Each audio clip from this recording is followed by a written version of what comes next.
नमस्कार बच्चों, कैसे हैं आप सब। आशा करती हूँ आप सभी अच्छे होंगे, स्वस्थ होंगे, खुश होंगे और अपनी पढ़ाई भी अच्छे से कर रहे होंगे। तो जैसा कि आप सभी जानते हैं, मैं हूँ आपकी हिंदी की अध्यापिका और मैं स्वागत करती हूँ आप सभी का आईसीटी वर्चुअल क्लासरूम में। और आज हम यहाँ पर एकत्रित हुए हैं पढ़ने के लिए क्लास 10th की हिंदी। क्लास 10th की हिंदी में आज हम पढ़ेंगे आपकी कृतिका पाठ्य पुस्तिका का लास्ट जो आपका चैप्टर है, मैं क्यों लिखता हूँ। तो यहाँ पर जो लेखक है ये अज्ञेय है, यानी कि सच्चिदानंद हीरानंद वात्स्यायन अज्ञेय, इन्होंने इस पाठ को लिखा है। तो जैसे कि आप पाठ का नाम यहाँ पर सुन रहे हैं कि मैं क्यों लिखता हूँ, तो इस पाठ में लेखक ने अपने लेखन की व्यवस्था को, यानी कि जब भी कोई लेखक होता है वो क्या करता है, अपने मन के भावों को व्यक्त करने के लिए, अपने मन के भावों को लोगों के सामने रखने के लिए वो कुछ लेखन कार्य करता है। तो यहाँ पर लेखक अपने लेखन के बारे में बात करें कि आखिर मैं क्यों लिखता हूँ, अपने लेखन संबंधी व्यवस्था को वहां पर बता रहे हैं। तो क्या कुछ है इस पाठ में, हम इसमें समझेंगे, पढ़ेंगे। तो सभी बच्चे ध्यानपूर्वक पढ़ेंगे और समझने का प्रयास करेंगे। तो जैसे कि आप पाठ का नाम ही देखते हैं, चैप्टर 5 है आपका, लास्ट चैप्टर है मैं क्यों लिखता हूँ। और इसके राइटर हैं अज्ञेय, और जिनका पूरा नाम है सच्चिदानंद हीरानंद वात्स्यायन। तो यहाँ पर जो लेखक है वो अपने लेखन की व्यवस्था को आपको बता रहे हैं कि आखिर मैं क्यों लिखता हूं। तो वो कहते हैं कि मैं क्यों लिखता हूं, ये जो प्रश्न है बड़ा सरल जान पड़ता है। एक बार के लिए अगर किसी से मैं ये पूछूं या कोई मुझसे पूछे कि मैं क्यों लिखता हूं, तो यह प्रश्न बड़ा सरल जान पड़ता है कि मुझे लेखन में इंटरेस्ट है। मैं लेखन में देखिए सबका अपना अपना इंटरेस्ट होता है। कोई म्यूजिक में इंटरेस्टेड होता है, कोई लेखन में इंटरेस्टेड होता है, कोई ड्राइंग में इंटरेस्टेड होता है, कोई अलग अलग कलाएं सबकी होती है, सबकी रुचियां अलग अलग हो सकती है। तो लेखक अगर कहते हैं कि अगर मैं प्रश्न करूं कि मैं क्यों लिखता हूं, तो ये बड़ा सरल जान पड़ता है। यानी कि अगर एक तरह से देखा जाए तो ये बड़ा सरल जान पड़ता है कि सबकी अपनी अपनी रुचियां होती हैं और आपकी लेखन में रुचि है, आप अलग अलग विषयों पर लिखना पसंद करते हैं तो आप लिख रहे हैं। लेकिन वहीं पर वो अपनी बात को खत्म किए बिना आगे कहते हैं, पर बड़ा कठिन भी है। लेकिन अगर ध्यान से अगर समझो तो बड़ा कठिन भी है कि ये प्रश्न कि मैं क्यों लिखता हूं। ठीक है, क्योंकि इसका सच्चा उत्तर लेखक के आंतरिक जीवन के स्तरों से संबंध रखता है। क्योंकि जो ये प्रश्न है इसका जो सच्चा उत्तर है, सच में जो उत्तर इसका निकलेगा कि मैं क्यों लिखता हूँ, किसी भी टॉपिक पर लिखूं या किसी भी विषय पर लिखूं, मैं क्यों लिखता हूँ, इसका सच्चा उत्तर जो लेखक है, यानी कि लिखने वाला व्यक्ति जो है, उसके आंतरिक जीवन स्तरों से, जैसे उसकी पर्सनल लाइफ जैसे उसकी रही है। क्योंकि हमने कहा कि व्यक्ति अपने कला के माध्यम से अपने विचारों को प्रकट करता है, अपने भावों को प्रकट करता है। कोई डांसर होता है तो उसकी जो नृत्य की जो मुद्राएं होती हैं वो उसके मन के भाव, वो उससे अपने मन के भावों को व्यक्त करता है। इसी तरह से अलग अलग जो कोई आर्टिस्ट होता है वो अपनी कला के माध्यम से, अपनी ड्राइंग के माध्यम से, अपनी पेंटिंग के माध्यम से अपने मन के भावों को व्यक्त करता है। तो लेखक जो है वो राइटर है, लेखक है। तो वो कहते हैं कि मैं क्यों लिखता हूँ, इसका सच्चा उत्तर लेखक के आंतरिक जीवन स्तरों से संबंध रखता है। उसका पर्सनल लाइफ के जो लेवल्स हैं, कैसी रही उसकी पर्सनल लाइफ, तो उस पर्सनल लाइफ से संबंध रखता है। उन सबको संक्षेप में कुछ वाक्यों में बांध देना आसान तो नहीं है ना। यानी कि जो जीवन के जितने भी पल हैं, जीवन के जितने भी क्षण हैं, जो भी पर्सनल लाइफ की बातें रही है, उनको बहुत छोटे छोटे वाक्यों में बांधना आसान तो नहीं है ना। यानी कि ये कोई आसान बात तो नहीं है कि अपने जीवन में हुए जितने भी क्षण हैं, जितने भी जीवन में जो भी घटनाएं हुई है, चाहे वो पर्सनल लाइफ से जुड़ी हुई हो, चाहे वो किसी तरह की भी हो, तो उसको आपको अपने छोटे छोटे वाक्यों में बांध कर लिख देना ये आसान बात नहीं है। और न जाने संभव भी है या नहीं, यानी कि न जाने संभव भी है या नहीं, इतना ही किया जा सकता है कि कुछ उनमें से कुछ का स्पर्श किया जा सकता है। तो इतना ही नहीं किया जा सकता कि उनमें से कुछ, इतना ही किया जा सकता है कि उनमें से कुछ का स्पर्श किया जाए, विशेष रूप से ऐसों का जिन्हें जानना दूसरों के लिए उपयोगी हो सकता है। तो लेखक कहते हैं कि इतना ही किया जा सकता है बस कि हम अपने जीवन के एक एक पल को, एक एक क्षण को, और खास तौर पे जो हमारी पर्सनल एक जो लाइफ है, जो हम सोचते हैं अपनी पर्सनल लाइफ में, जो भी हम करते हैं, जो हमारी पर्सनल लाइफ का जो एक लेवल रहा है, उसको हम एक एक वाक्य में नहीं लिख सकते, लेकिन इतना जरूर हम कर सकते हैं कि उनमें से कुछ को छूकर, यानी कि कुछ जो बहुत ही ज्यादा इंपॉर्टेंट, जैसे कि इसमें बताया कि विशेष रूप से ऐसे जो पार्ट हैं हमारे जीवन के, ऐसे जो पार्ट है, ऐसे जो लेवल्स हैं, ऐसे जो स्तर हैं, जिनको जानना दूसरों के लिए उपयोगी हो सकता है, यानी कि जो आप अपने जीवन के अनुभवों को, ऐसे अच्छे अनुभव, ऐसे बुरे भी अनुभव आप शेयर कर सकते हो, लेकिन वो कैसे होने चाहिए? वो दूसरों के लिए उपयोगी होने चाहिए। आप ऐसा नहीं कि हमेशा अच्छे अनुभव आप लोगों के साथ शेयर करो, तो लोगों को क्या लगेगा कि जीवन जो है बड़ा आसान है, यहाँ पे सिर्फ अच्छा होता है, सिर्फ अच्छा होता है, सिर्फ अच्छा होता है। वो एक तरह से गलत फहमी में आप लोगों को डाल रहे हैं। लेकिन आप अपने जीवन के अच्छे और बुरे दोनों तरह के अनुभव आप शेयर कर सकते हैं, बांट सकते हैं लोगों के साथ, बशर्ते वो लोगों के लिए उपयोगी हो, बशर्ते लोग उससे कुछ समझें, लोग उससे कुछ सीखें, लोग उससे कुछ जानें। तो यहाँ पर लेखक कहते हैं कि एक उत्तर तो यह है कि मैं इसलिए लिखता हूं कि मैं स्वयं को जानना चाहता हूं। अब यहाँ पर लेखक क्या कहते हैं कि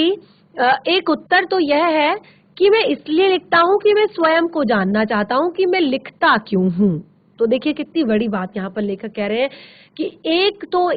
अगर मुझसे कोई प्रश्न करे कि आप क्यों लिखते हैं, तो एक तो मैं इसीलिए लिखता हूं कि मैं स्वयं को जानना चाहता हूं, मैं अपने आप को जानना चाहता हूं कि आखिर मैं क्या चाहता हूं,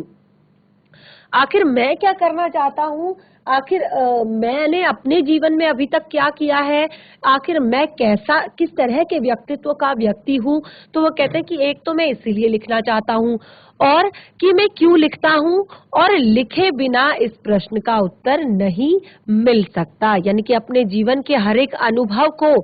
लिखे बिना, कि मैंने अपने जीवन में क्या क्या किया है, क्या क्या देखा है, क्या क्या अच्छा किया है, क्या क्या बुरा किया है, ये सब चीजों को, कि मैं हूं क्या, आखिर मैं किस तरह का व्यक्ति हूं, तो ये सब बिना लिखे मैं इस प्रश्न का उत्तर नहीं दे सकता कि मैं क्यों लिखता हूं।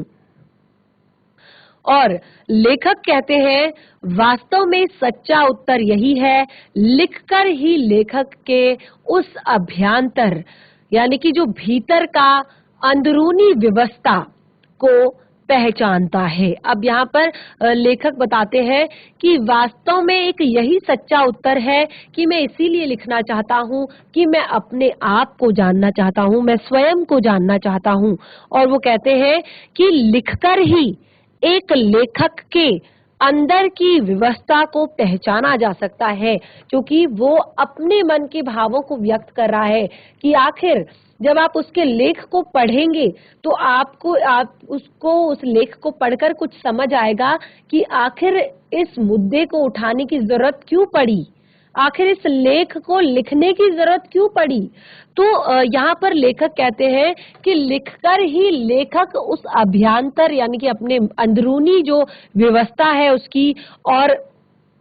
एक उसकी भीतरी जो उसकी व्यवस्था है उसको पहचान सकता है, जिसके कारण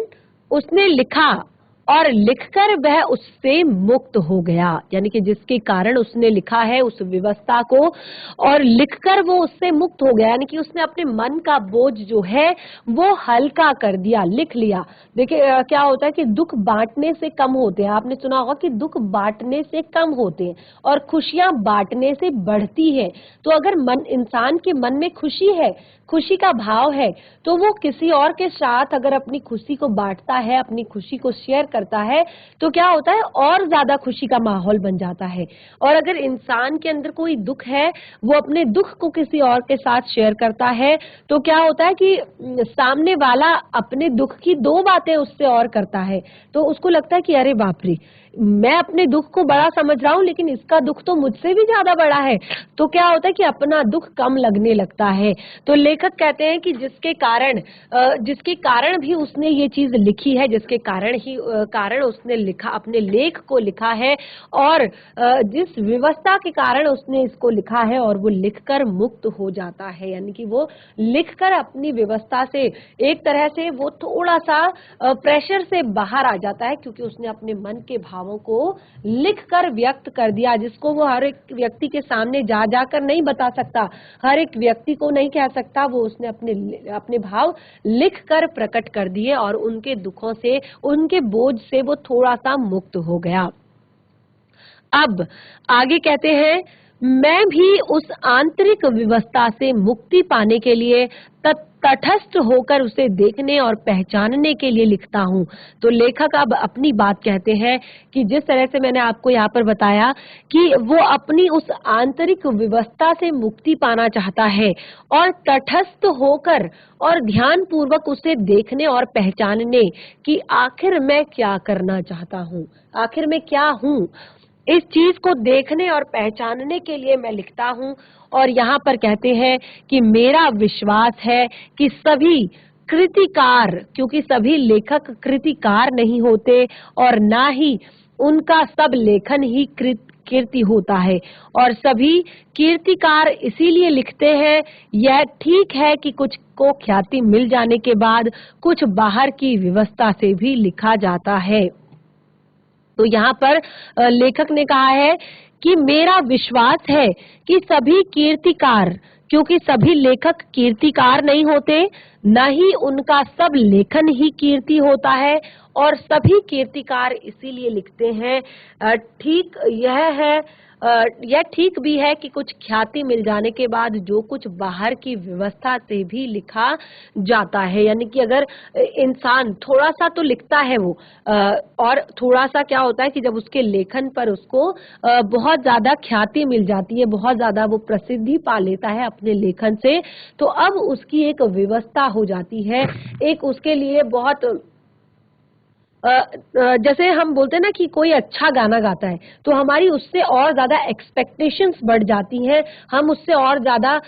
इच्छा करने लगते हैं, उस पर और ज्यादा निर्भर हो जाते हैं कि यही अच्छा गाएगा। अरे आज इसने अच्छा नहीं गाया, या अगर हम कहते हैं कि कोई बहुत ज्यादा इंटेलिजेंट बच्चा है हमारी क्लास में, बहुत अच्छे मार्क्स वो हर बार लेकर आ रहा है, तो हमें क्या होता है कि हमारी एक्सपेक्टेशन उससे बढ़ जाती है और ज्यादा। अरे आपके 60 क्यों आए, आपके तो 80 आने चाहिए थे, अरे आपके 80 क्यों आए, आपके तो 95 आने चाहिए थे। तो इस तरह से हमारी जो एक्सपेक्टेशंस हैं वो और ज्यादा बढ़ जाती है। तो लेखक यहाँ पर यही कहते हैं कि एक बार कीर्तिकार को, किसी भी लेखक को अगर ख्याति मिल जाती है, तो फिर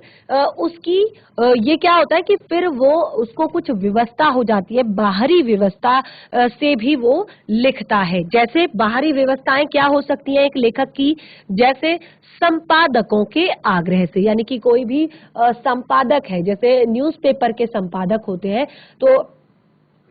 कोई भी लेख है, अगर आप न्यूज़पेपर में डेली अपना कंटेंट दे रहे हैं, डेली अपना कंटेंट दे रहे हैं, और बहुत ख्याति आपके कंटेंट को मिल रही है, लोग बहुत अच्छा पसंद करते हैं आपके कंटेंट को, तो उससे क्या होता है कि एक न्यूज़पेपर बहुत ज्यादा पॉपुलर हो जाता है कि अरे वाह, जो ये वाला न्यूज़पेपर है, इसमें इस तरह की जानकारियां रोज आती हैं, इस तरह की नई नई जानकारियां आती हैं, तो इस न्यूज़पेपर को हम जरूर पढ़ते हैं। तो एक तरह से फिर क्या होता है, संपादक जो है वो आप पर प्रेशर करने लगता है कि चलिए आप आज एक और अपना लेख दीजिए। इसी तरह से प्रकाशक के तकाजे से, जो प्रकाशक होते हैं जो छपवाते हैं। दूसरा सबसे बड़ी बात है आर्थिक आवश्यकता से, जहां से आपको थोड़ा बहुत लगता है कि इनकम होने लगी है, पैसे आने लगे हैं, तो फिर क्या होता है कि एक हमारी आर्थिक व्यवस्था बन जाती है कि हम और लिखें और लिखें। और फिर एक तो कीर्तिकार हमेशा अपने सन्मुख एक तो कीर्तिकार हमेशा अपने सम्मुख ईमानदारी से यह भेद बनाए रखता है कि कौन सी कीर्ति भीतरी प्रेरणा का फल है और कौन सी कीर्ति बाहरी दबाव का। एक क्या होता है कि जो कीर्तिकार होते हैं यानी कि जो हमेशा लेखक होते हैं वो अपने सम्मुख ईमानदारी से एक भेद बनाए रखते हैं, एक अंतर बनाए रखते हैं चीजों में कि कौन सी कीर्ति भीतरी प्रेरणा का फल है, यानी कि कौन सा जो आपका लेख है वो आपकी भीतरी प्रेरणा जो भी आपको अंदर से प्रेरित किया है जिसने उस प्रेरणा का फल है, और दूसरा कौन सा आपको बाहरी दबाव लगाया गया है जिससे आपने लिखा है। और दूसरा यह भी होता है कि बाहरी दबाव वास्तव में बाहरी दबाव नहीं होता, और जब लेखक लिखने लगता है तो कोई बाहरी दबाव वास्तव में बाहरी दबाव नहीं रहता, वह मानो भीतरी उन्मेष यानी कि भीतर का जो प्रकाश है, भीतर की जो दीप्ति है का निमित्त यानी कि भीतर की दीप्ति का कारण बन जाता है, भीतर की दीप्ति का कारण बन जाता है। जो प्रेशर होता है आपका, लोगों का आप पर प्रेशर पड़ रहा है कि चलिए आप एक और अच्छा लेख लिखिए, जैसे कोई मूवी का की अच्छी स्टोरी लिखता है, कोई अच्छी पटकथा लिखता है, वो मूवी जो है बहुत ज्यादा फेमस हो जाती है, बहुत ज्यादा अच्छी हो जाती है, तो क्या होता है सबसे पहले तो उसको लोगों से ख्याति मिलती है। दूसरा एक तरह से देखा जाए तो फिर क्या होते हैं जो मूवी मेकर्स होते हैं वो भी आग्रह करने लगते हैं कि चलिए आप और अच्छी कहानी लिखने का प्रयास कीजिए क्योंकि ये मूवी आपकी हमारी बहुत ज्यादा हिट रही। और फिर दूसरा होता है कि अगर आप एक अच्छी मूवी लिखते हैं, मूवी हिट हो जाती है तो आपकी इनकम भी अच्छी होती है, आपकी आर्थिक कंडीशन भी, आपको जो उसका बजट जो रहता है, आपको सैलरी जो उसकी मिलती है, पैसे जो मिलते हैं वो अच्छे हो जाते हैं। तो ये केवल बाहरी दबाव आप इसको नहीं कह सकते, साथ ही बाहरी दबाव के कारण जब ये सारी चीजें होती है ना तो जो ये बाहर का प्रेशर होता है ये अंदर का एक प्रकाश बन जाता है, यानी कि हमें अंदर से मोटिवेट करता है, अंदर से अभिप्रेरणा देता है कि चलिए अब आप लिखिए, पहले से और अच्छा लिखिए, पहले से बहुत प्रभावी आप लिखेंगे। तो ये भीतर के प्रकाश को जगाने का एक कारण ये सारे दबाव बन जाते हैं। तो अब यहाँ पर लेखक कहते हैं कि यहाँ पर कीर्तिकार के स्वभाव और आत्म अनुशासन का महत्व बहुत ज्यादा होता है। यहाँ पर एक कीर्तिकार के स्वभाव और आत्म अनुशासन का महत्व होता है, बहुत महत्व होता है। कुछ ऐसे आलसी जीव होते हैं जो बिना इस बाहरी दबाव के लिख नहीं पाते हैं। और यहाँ पर कहा है कि इसमें जो एक कीर्तिकार का स्वभाव होता है उसमें आत्म अनुशासन का बहुत ज्यादा महत्व होता है, यानी कि जैसे कि हमने बताया कि कई बार जो बाहरी प्रेशर होता है ये अंदर की प्रेरणा का एक कारण बन जाता है, अंदर के प्रकाश का एक कारण बन जाता है, लेकिन ये डिपेंड करता है लेखक के स्वभाव और उसके आत्म अनुशासन पर, यानी कि किस तरह का वो स्वभाव है। तो बिल्कुल क्लियर अगली पंक्ति में किया है कि कुछ ऐसे आलसी लोग होते हैं जो बिना इस बाहरी दबाव के लिख ही नहीं पाते हैं और इसी के सहारे उनकी जो भीतर की व्यवस्था होती है वो स्पष्ट होती है, यानी कि कुछ लोग ऐसे होते हैं जो किसी भी प्रेरणा के नहीं लिख पाते और इसी के कारण उनकी व्यवस्था स्पष्ट होती है। यह कुछ वैसा ही है जैसे प्रातः काल नींद खुल जाने पर कोई बिछौने पर तब तक पड़ा रहे जब तक घड़ी का अलार्म ना बज जाए। तो ये बात देखिए बहुत ही आसान पंक्ति से यहाँ पर क्लियर की है कि कोई व्यक्ति ऐसे होते हैं जैसे नींद तो खुल चुकी है लेकिन उन्हें पता है, उन्होंने अलार्म 5 बजे का सेट किया हुआ है, नींद 4:30 बजे खुल गई है, लेकिन वो बिछौने पर पड़े हुए हैं क्योंकि उन्हें पता है अभी अलार्म नहीं बजा है। तो सेम स्थिति यहाँ पर है कि कुछ जो कीर्तिकार होते हैं उनका स्वभाव और उनका आत्म अनुशासन बहुत जगा हुआ होता है। वो हमेशा अपनी अभिप्रेरणा को एक लोगों के लिए एक बहुत ही बड़ा मतलब एक प्रोत्साहन वो मान लेते हैं और उससे वो लिखने लगते हैं। और कुछ लोग जब तक इस तरह का उनको कोई भी मोटिवेशन नहीं मिलता है, वो लिख नहीं पाते हैं, वो प्रेरित नहीं हो पाते हैं। तो इस प्रकार वास्तव में कीर्तिकार बाहर के दबाव के प्रति समर्पित नहीं हो जाता है, उसके लिए एक सहायक यंत्र की तरह काम में लाता है। यानी कि ऐसा नहीं है कि जो कीर्तिकार होते हैं, जो लेखक होते हैं, वो हमेशा बाहर के दबाव के प्रति समर्पित नहीं होते, क्योंकि बाहर का दबाव तो उन्हें केवल मोटिवेशन देता है, प्रेरणा देता है, जबकि ये केवल उनके लिए एक सहायक यंत्र की तरह काम करता है, और जिससे भौतिक यथार्थ के साथ उसका संबंध बना रहे। यानी कि जिससे जो भौतिक यथार्थ है, यानी कि जो सच बात है, एक तरह से आर्थिक स्थिति अगर हम कहें, तो अगर कोई भी व्यक्ति उसको कहेगा कि लिखिए, आप मेरे लिए लिखिए, तो वो क्या करेगा, वो लिखेगा और तब जाकर उसको पैसे मिलेंगे। अगर वो सिर्फ लिखता ही जाएगा, लिखता ही जाएगा, लिखता ही जाएगा, तो क्या होगा कि उसकी कलाओं को उतनी सीरियसली नहीं लिया जाएगा, उसके लेख को उतना सीरियस नहीं लिया जाएगा और उतने सीरियस से नहीं पढ़ा जाएगा। तो ये एक भौतिक यथार्थ से उसका संबंध बनाने में सहायक होते हैं, जो ये बाहरी दबाव होते हैं। मुझे इस सहारे की जरूरत नहीं पड़ती। लेखक अब अपनी बात बता रहे हैं कि मुझे कभी भी इस सहारे की जरूरत नहीं पड़ती, लेकिन कभी उससे बाधा भी नहीं होती। वो कहते हैं कि अपना उदाहरण देते हैं, कहते हैं कि मुझे कभी भी इस सहारे की जरूरत नहीं पड़ती कि मैं, जब कोई मुझे बाहर से फोर्स करेगा आप लिखो, ठीक है, अगर 4 बजे आंख खुल गई है, भले ही अलार्म 5 बजे का है, तो 4 बजे उठ जाना है, लेकिन मुझे इस बात से भी प्रॉब्लम नहीं है कि मैंने 5 बजे का अलार्म लगा हुआ है, क्योंकि कभी कभी नींद नहीं खुलती है। बहुत ही सरल शब्दों में यहाँ पर समझाने की कोशिश लेखक ने की है। तो उठने वाली तुलना को बनाए रखूं तो सवेरे उठ जाता हूँ अपने आप ही, अलार्म बज भी जाए तो भी कोई हानि नहीं मानता। देखिए, सेम बातें यहाँ पर लेखक ने भी अपने पाठ में लिखी है। यह भीतरी व्यवस्था क्या होती है? अब लेखक ने कहा कि भीतरी व्यवस्था के कारण व्यक्ति लिखता है।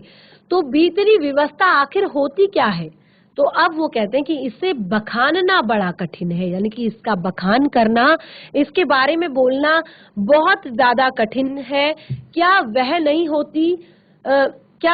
होती तो यह बताना शायद कम कठिन होता। वो कहते हैं कि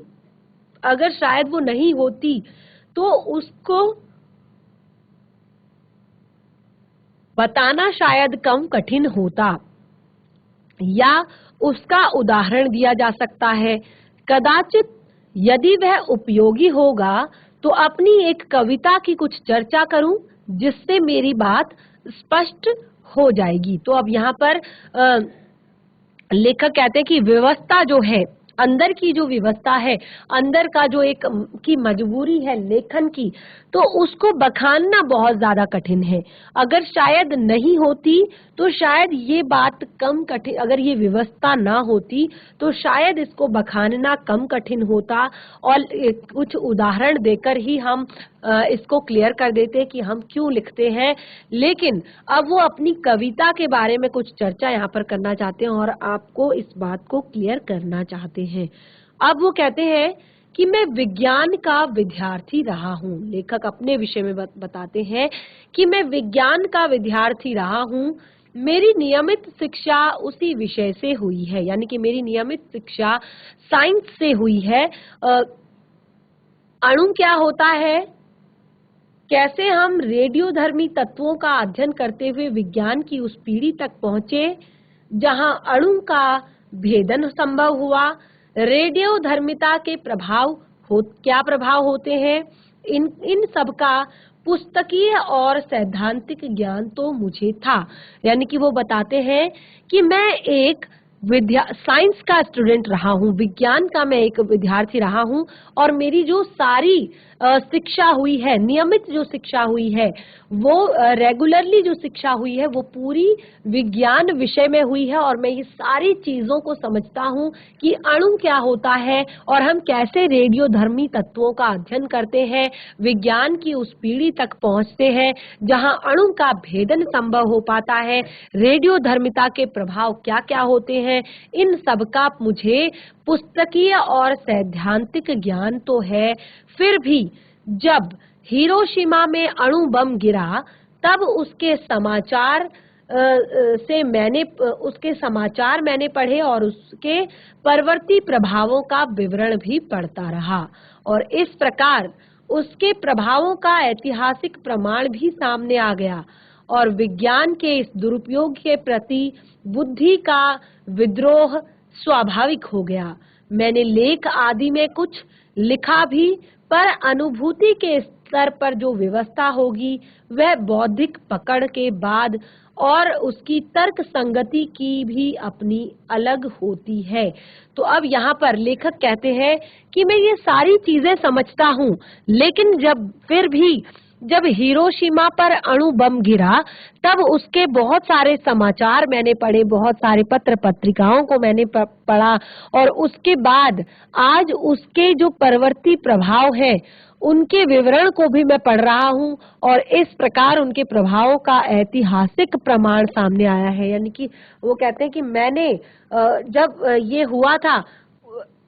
बम जब वहां पर डाला गया था, परमाणु बम, तो उस टाइम भी मैंने देखा, और आज इतने समय बाद मैं उसके ऐतिहासिक प्रमाण भी देखता आ रहा हूँ कि क्या जाकर भविष्य में स्थिति वहां की हुई है। और वो कहते हैं कि विज्ञान के इस दुरुपयोग के प्रति विद्रोह का जो भाव था वो स्वाभाविक था। मैंने लेख में कुछ लिखा भी, मैंने अपने लेख में भी इस बारे में लिखा, पर अनुभूति के स्तर पर जो व्यवस्था होती है, यानी कि अनुभूति के स्तर पर लेख में भी लिखा, क्योंकि बहुत सारी जानकारियां देखी थी, बहुत सारी जानकारियां पढ़ी थी, और उसके बावजूद वो कहते हैं लेकिन जो भीतर की अनुभूति का जो स्तर होता है वह बौद्धिक पकड़ से आगे की बात है, और उसकी तर्क संगति भी अपनी बिल्कुल अलग होती है। अब वो कहते हैं इसीलिए कविता मैंने इस विषय पर नहीं लिखी, क्योंकि जो युद्ध काल में भारत का पूर्वीय सीमा पर देखा गया था कि कैसे सैनिक ब्रह्मपुत्र में बम फेंककर हजारों मछलियों को मार देते थे, और जबकि उन्हें आवश्यकता थोड़ी की होती थी, और जीव के इस अपव्यय से जो व्यथा उमड़ी उससे एक सीमा तक अणु बम द्वारा व्यर्थ जीव नाश का अनुभव तो हो ही सकता था। यानी कि वो कहते हैं मैंने सारी चीजें पढ़ी, यानी कि मुझे बाहरी दबाव तो मिला, बाहरी प्रेशर तो मिला मुझे अपने लेख, अपनी कविता को लिखने का, लेकिन सबसे बड़ी चीज होती है भीतर की अनुभूति। अगर आपने किसी चीज को भीतर से अनुभव कर लिया है, आप उसको फील करते हैं, आप उसको दिल से समझते हैं, तो वो चीजें ज्यादा अच्छे से क्लियर होकर बाहर आपकी निकलती हैं, वो अनुभव आपके ज्यादा स्पष्ट होते हैं। अब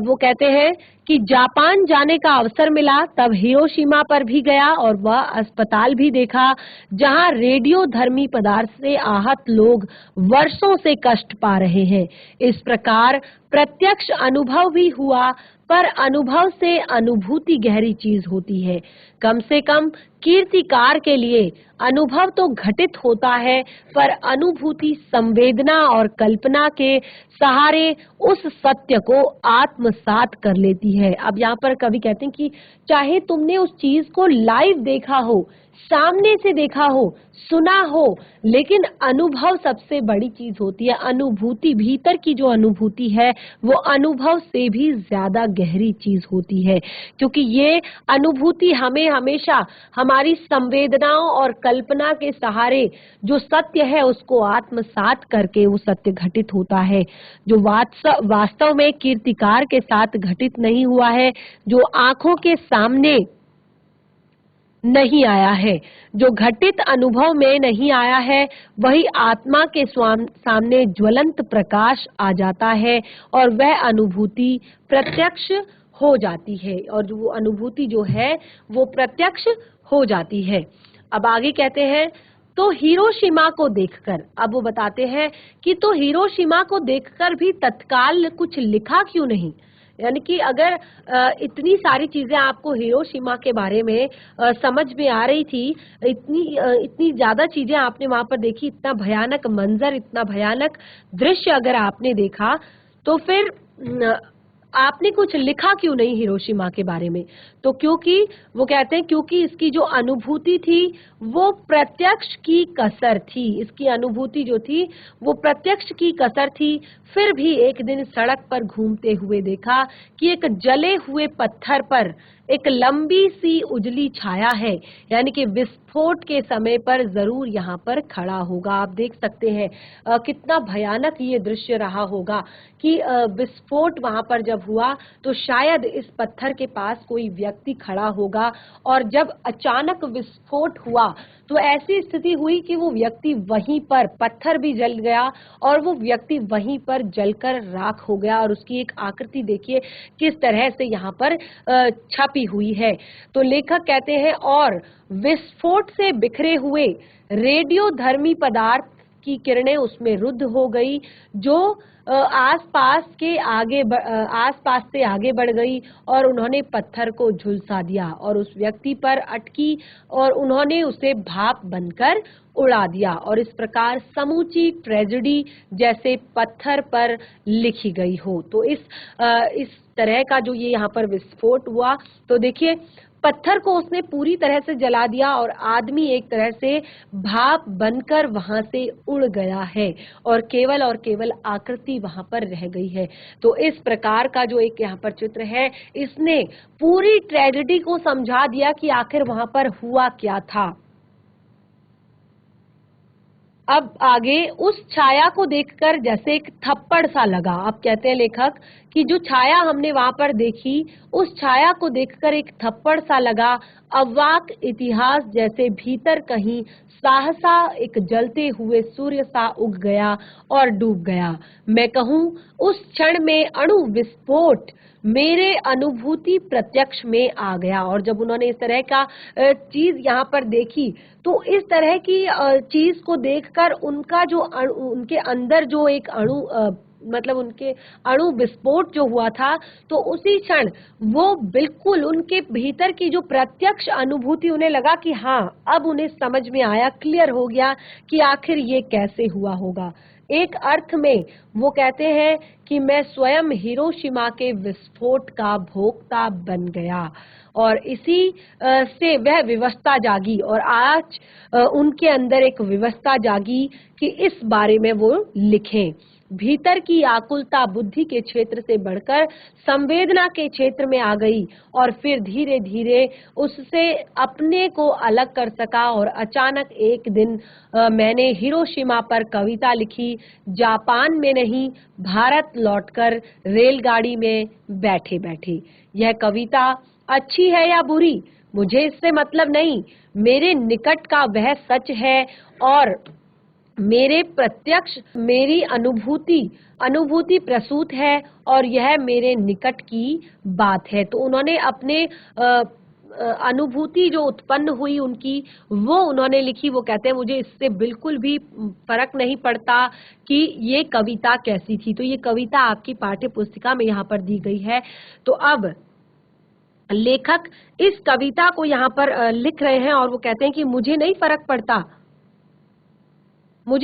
पड़ता कि ये कविता मैंने अच्छी लिखी है या बुरी लिखी है। बस जो प्रत्यक्ष मेरे अंदर जगा, जो असल में अनुभूति मुझे हुई, बिल्कुल मैंने उसको यहाँ पर उकेरा है। तो लिखने की व्यवस्था कैसे आती है, लिखता कैसे है कोई लेखक, वो उन्होंने अपने इस पाठ में क्लियर किया है। एक बार उनकी इस कविता को पढ़ लेते हैं। देखिए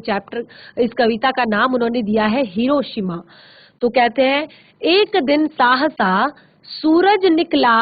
अरे क्षितिज पर नहीं, नगर के चौक, धूप बरसी पर अंतरिक्ष से नहीं, फटी मिट्टी से, छायाएं मानव जन की दिशाहीन सब ओर पड़ी, वह सूरज नहीं उगा था पूरब में, बरसा साहस बीचों बीच नगर के, काल सूर्य के रथ के पहिए के ज्यों अरे टूट कर बिखर गए हों दसों दिशा में। तो उस समय पर जिस तरह की स्थिति हुई थी वो पूरी अपनी इस कविता के माध्यम से उन्होंने बताई थी। कुछ क्षण का वह उदय अस्त, केवल एक प्रज्वलित क्षण की दृश्य सोख लेने वाली दोपहरी, और फिर छायाएं मानव जन की नहीं मिटी लंबी हो होकर, मानव ही सब भाप हो गए, छायाएं तो अभी भी लिखी है झुलसे हुए पत्थरों पर और उजड़ी सड़कों की गच पर। मानव का रचा हुआ सूरज मानव को भाप बनकर सोख गया, जली हुई छाया मानव की साखी है। तो देखिए पूरी कविता को उन्होंने हिरोशिमा पर हुए जो अणु बम परमाणु विस्फोट के बारे में लिखी है कि एक दिन सहसा सूरज निकला। एक दिन जो चमक थी यानी कि जब विस्फोट हुआ उस समय जो चमक थी उसके बारे में बताया है कि एक दिन सहसा सूरज निकला। अरे क्षितिज पर नहीं, यानी कि क्षितिज पर नहीं निकला, आकाश पर नहीं निकला, ये जो जहां पर निकलना चाहिए था ये निकला नगर के चौक पर, यानी कि बीचों बीच, शहर के बीचों बीच ये बम गिराया गया। तो ये सूरज, ये चमकती हुई चीज आई शहर के बीचों बीच और धूप बरसी अंतरिक्ष से नहीं, फटी मिट्टी से। और ये धूप ऐसी ऐसी चमक बिखरी चारों तरफ, वो अंतरिक्ष से नहीं बिखरी, वो उस नगर की फटी हुई मिट्टी यानी कि बीचों बीच जो है धरती जो है फट गई। छायाएं मानव जन की दिशाहीन, सब ओर पड़ी वह सूरज नहीं उगा था पूरब में। अब मानव जन की जो छायाएं थी, लोगों की छायाएं जो थी वो दिशाहीन हो गई क्योंकि ये सूरज पूरब से नहीं उगा था। ये बरसा साहस बीचों बीच नगर के, ये तो बरस गया था बिल्कुल नगर के बीचों बीच। काल सूर्य के रथ के पहियों के जो टूट कर बिखर गए हो दसों दिशा में। ऐसा प्रतीत हो रहा था जैसे काल का रथ जो है वो यहाँ पर आकर टूट गया हो और उसके पहिए चारों दिशाओं में गिर गए हों,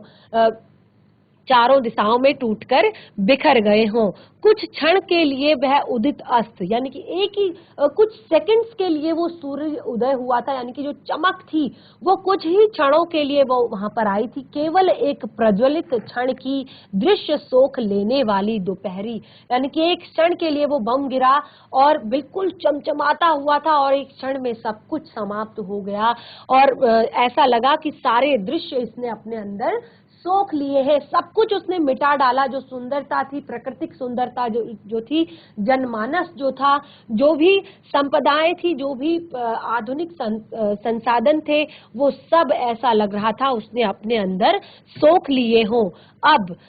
छायाएं मानव जन की नहीं मिटी लंबी हो होकर, जैसे इंसान नॉर्मल सिचुएशन में होता है तो उसकी छाया कभी लंबी होती है कभी छोटी होती है, तो ऐसा नहीं हो रहा था। बस मानव भाप बन गए थे और छाया अभी भी लिखी हुई थी उस झुलसे पत्थरों पर और उन उजड़ी सड़कों के बीच में। मानव का रचा हुआ यह सूरज, और ये इंसान का बनाया हुआ सूरज था, यानी कि ये जो अणु बम है, ये परमाणु बम है, ये इंसान के बनाए हुए सूरज है और ये मानव को ही भाप बनकर सोख गए और पत्थर पर लिखी हुई ये जलती छाया मानव की साखी है, यानी कि मानव की ही देन है। तो इस तरह यहाँ पर लेखक ने हिरोशिमा पर लिखी अपनी इस कविता को लिखने की एक व्यवस्था, कविता पर को लिखने का एक कारण और किसी भी लेखक को अपने लेख को लिखने का एक कारण यहाँ पर बताया गया है।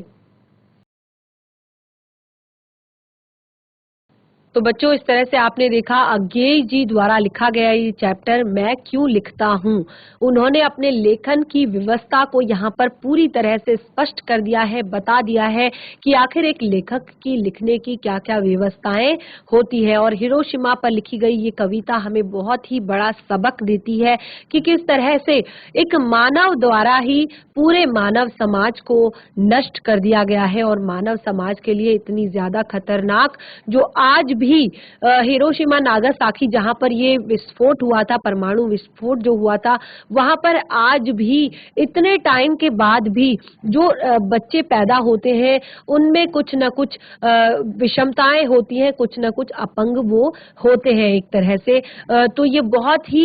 बड़ा एक पार्ट आपको यहाँ पर क्लियर किया गया है कि आप किस तरह से जो परमाणु बम है, परमाणु हथियार है, वो इंसान के लिए कितने ज्यादा हानिकारक हो सकते हैं। तो चैप्टर हमारा कंप्लीट हो गया है, इसको घर पर जरूर एक बार रिवाइज करें, पाठ से जुड़े हुए प्रश्नोत्तर करें और हम मिलेंगे अपने नेक्स्ट सेशन में एक नए पाठ के साथ। तब तक के लिए धन्यवाद। आपका दिन शुभ हो।